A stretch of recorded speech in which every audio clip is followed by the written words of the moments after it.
বৈশাখে তাপপ্রবাহের কারণে অতিষ্ঠ সাধারণ মানুষ। ইতিমধ্যে জল সংকট দেখা দিয়েছে বিভিন্ন এলাকায়। সেখানে দাঁড়িয়ে কালিয়াগঞ্জ ব্লকের পূর্ব ভান্ডার গ্রামের সৌর বিদ্যুৎ চালিত ওভারহেড ট্যাঙ্কের সহ পরিশ্রুত পানীয় জলের মেশিন বিকল হয়ে পড়ায় সমস্যায় পড়েছে গ্রামের মানুষেরা। পঞ্চদশ অর্থ কমিশনের 3.44 লক্ষ টাকা ব্যয়ে এই পানীয় জলের মেশিন স্থাপন করা হয়েছিল। অভিযোগ, চালুর কয়েক মাসের বাদেই অচল হয়ে পড়ে এই পানীয় জলের মেশিন।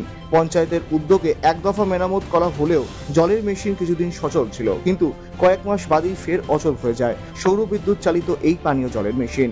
এলাকার মানুষদের দাবি, সৌর বিদ্যুৎ চালিত পানীয় জলের মেশিনটি সংস্কার করা হোক।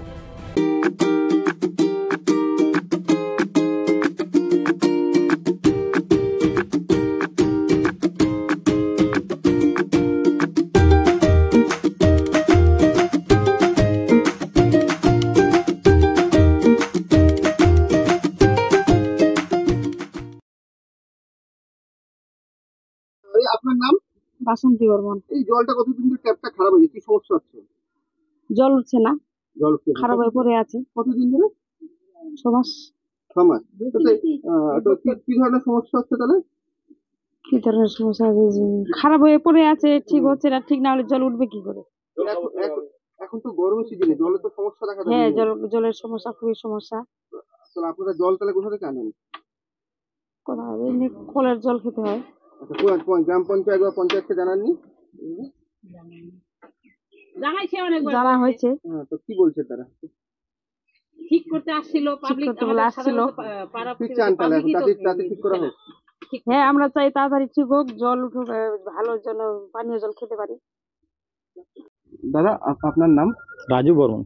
আচ্ছা, আপনি এই এলাকায় কি দায়িত্ব রয়েছেন? গ্রাম পঞ্চায়েত সদস্য। আচ্ছা, এখানে একটা জলের সোলার কিছু জলের ব্যবস্থা করা আছে, সেখানে বিভিন্ন ধাঁচে হলো নষ্ট হয়ে আছে ট্যাপগুলো, ফলে জল অপচয় হচ্ছে। এই যে গরমের সময় জল অপচয়, কি বলবেন? অ্যাকচুয়ালি এটা করার মোটামুটি বছরখানিক পরে নষ্ট হয়ে যায় কোনো একটা কারণবশত। এই নষ্ট হওয়ার পর আমি প্রধানকে জানিয়েছি বেশ কয়েকবার। প্রধান বলছে আমি করব করব করব, গরমের আগে করে দেবো। আমাদের গ্রাম পঞ্চায়েতে এই আমাদের এখানে যেরকম একটা রয়েছে, তার থেকে আরো কিছু সমস্যা রয়েছে তিলকাওয়ার দিকে, যেখানে একদম জল মাটির নিচ থেকে ওঠে না। বলছে ওদিকেও কিছু করব, এদিকেও সবগুলো মিলে একসাথে করব। প্রধানকে জানানো হয়েছিল, প্রধান সেভাবে কোনো কিছুতেই গুরুত্ব দেয় না। এখন তিলকার দিকে আপনারা যান, সেদিকেও দেখতে পারবেন সেম অবস্থা। ওদিককার লোকের আরো জলের জন্য হাহাকার। আমাদের দিকে তাও তো জল তো আমরা খাওয়ার জন্য মাটির নিচ থেকে ওঠে, ওদিকে আরো ওঠে না। এটা এরকম আরো 1-2 জায়গা খারাপ রয়েছে আমাদের গ্রাম পঞ্চায়েতে। প্রধান সেভাবে কোনো কিছুতেই গুরুত্ব দেয় না। মানুষের তো সমস্যা হচ্ছে, জল আবার অপচয় হয়ে যাচ্ছে।